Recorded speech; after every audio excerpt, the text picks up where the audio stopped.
Hello guys, chemical kinetics के इस next video में हम डिस्कस करेंगे मोलिकुलरिटी ऑफ रिएक्शन पे। इससे पहले वाले वीडियो में हमने डिस्कस किया था ऑर्डर ऑफ रिएक्शन पे, क्या होती है उसको कैसे डिसाइड करते हैं। ठीक है, आज हम डिस्कस किसको करेंगे? Molecularity of reaction.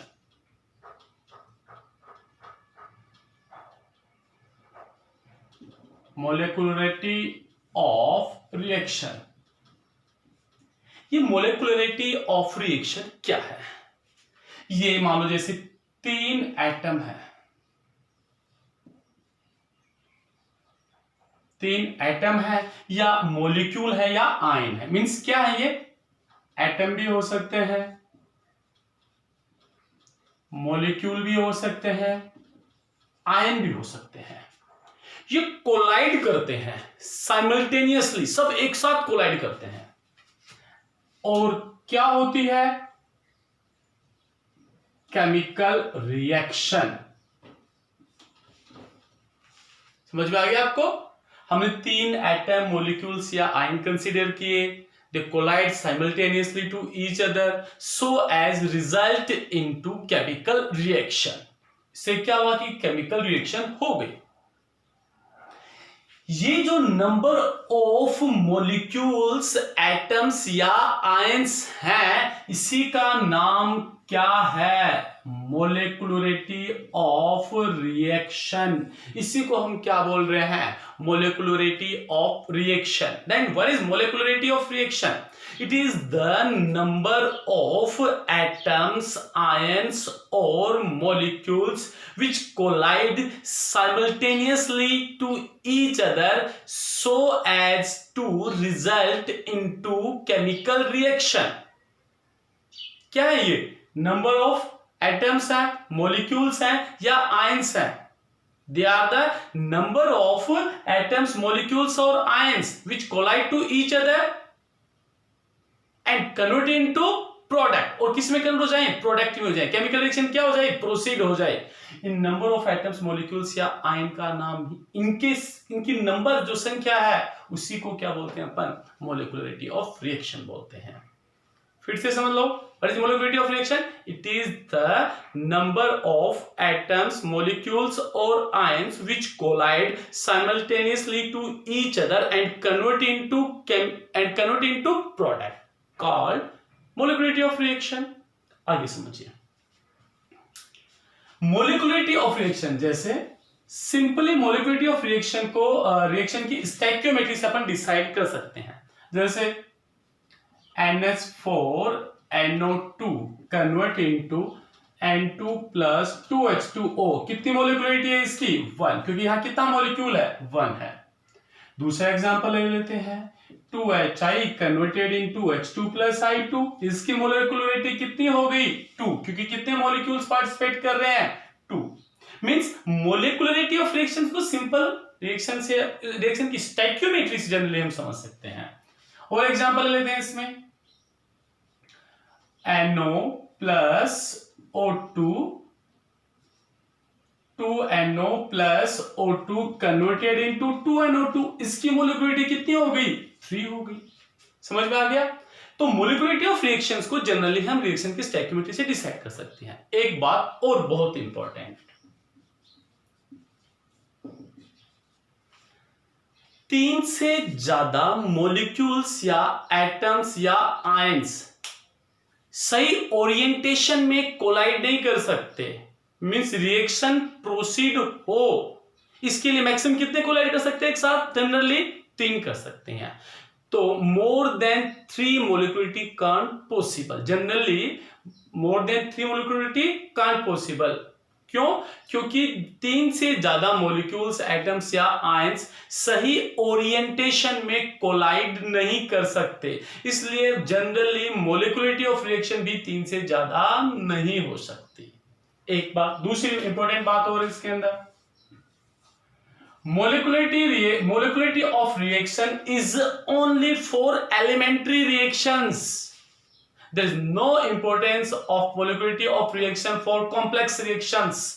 Complex reactions के लिए इसकी कोई इंपॉर्टेंस नहीं है। This one is the applicable only for elementary of reactions. तो हमारे पास भी दो एक चीज दो क्वांटिटी एक जैसी हो गई। एक तो हमने ऑर्डर ऑफ रिएक्शन देखा, वो भी ऐसी सी थी लग समझने में।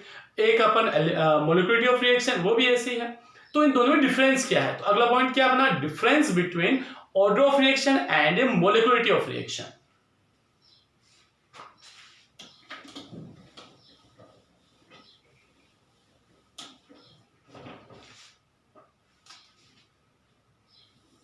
ऑर्डर ऑफ रिएक्शन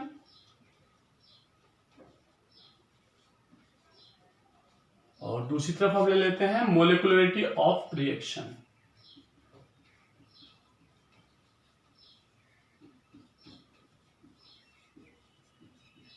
पहला डिफरेंस इनमें इंपॉर्टेंट है, देखो ये एग्जाम बोर्ड एग्जाम्स के लिए, कॉम्पिटिटिव एग्जाम्स की कोई ज्यादा इंपॉर्टेंस नहीं इसकी। फर्स्ट, ऑर्डर ऑफ रिएक्शन क्या होती है भाई? It is the sum of powers of concentrations of reactants in rate equation. Rate equation में rate law में जो reactants के concentrations थी, उनकी जो पावर थी, उनका सम है ये। याद है ना आपको, R is equal to K A to the power X B to the power Y, then order of reaction X plus Y. So what is order of reaction? It is the sum of the powers of concentrations of reactants in rate equation or rate law. And order of reaction क्या है? वही definition से बता दो। It is the number of molecules, atoms or ions which collide simultaneously to each other and convert into product called molecularity of reaction. Second point, order of reaction may be in whole number भी हो सकता है, zero भी हो सकता है और fraction में भी हो सकता है। Means order of reaction may be in whole number, zero और फ्रैक्शन, but molecularity of reaction always will be in whole number। भाई आधा मॉलिक्यूल्स आधा आयन कभी कोलाइड कर सकता है क्या? नहीं कर सकता। एक करेगा, दो करेगा, तीन करेगा। इसलिए मोलिकुलरिटी ऑफ रिएक्शन हमेशा क्या होगी? होल नंबर में होगी। एंड कांट जीरो कभी नहीं हो सकती। तो दो डिफरेंस हो गए। पहला डिफरेंस अपने किससे बनाया? डेफिनेशन से। दूसरा कि ये होल नंबर जीरो या फ्रैक्शंस में हो सकती है, कौन? Order of reaction, but molecularity of reaction always will be in whole number. Third, order of reaction is experimental quantity. ये क्या है? ऑर्डर ऑफ रिएक्शन क्या है? एक्सपेरिमेंटल क्वांटिटी है। एंड मोलिकुलरिटी ऑफ रिएक्शन क्या है? This one is the theoretical. ये क्या अपने पास में? ये थ्योरेटिकल क्वांटिटी है, जबकि ये क्या है? एक्सपेरिमेंटल क्वांटिटी है। नेक्स्ट, ऑर्डर ऑफ रिएक्शन में apply both for elementary reactions और complex reactions.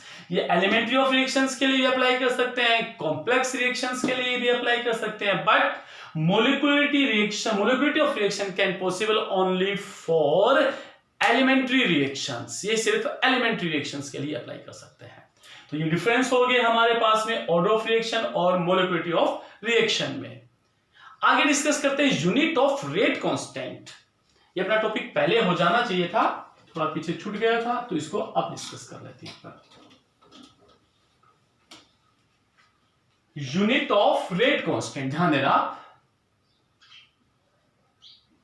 Unit of rate constant के। अब आप समझना इसको, R is equal to k a to the power x b to the power y। हमें unit देखनी है, किसकी देखनी है? रेट कांस्टेंट की। रेट कांस्टेंट कौन है? यहाँ पे k है।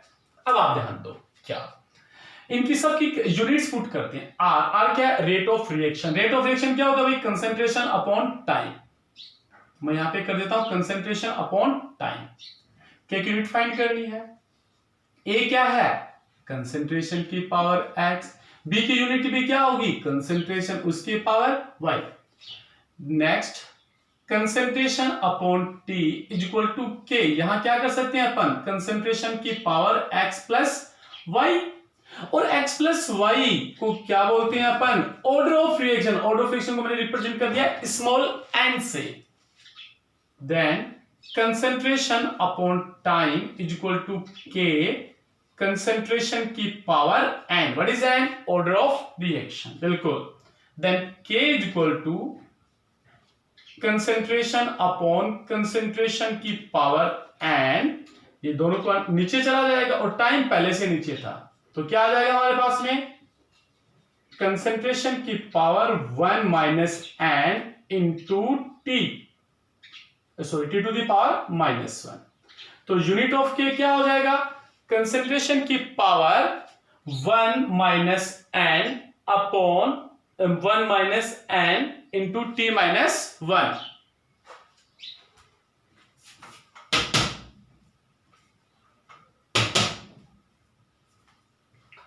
वन माइनस एन, ठीक है, टी इनवर्स. अब आगे देखिए एन क्या है? Order of reaction. और देखो इसको आगे भी अपन कर सकते हैं. कंसेंट्रेशन, कंसेंट्रेशन की यूनिट क्या होती है भाई? मोल पर लीटर. देन मोल पर लीटर की पावर 1 माइनस एन और टाइम की सेकेंड इनवर्स. देन के मोल की पावर कितना हो गया? 1 माइनस एन. लीटर की पावर n माइनस 1, क्योंकि ऊपर वो आएगा साइन चेंज हो जाएगा. और सेकेंड की पावर -1. ये क्या आ गए हमारे पास में?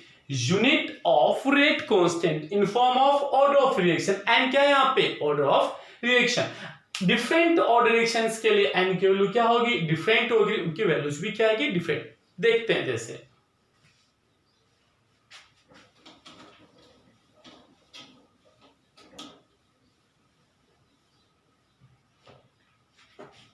For zeroth order,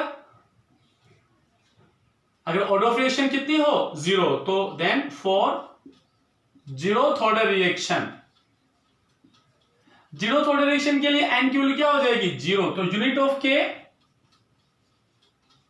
mole litre की पावर -1 सेकेंड की पावर -1.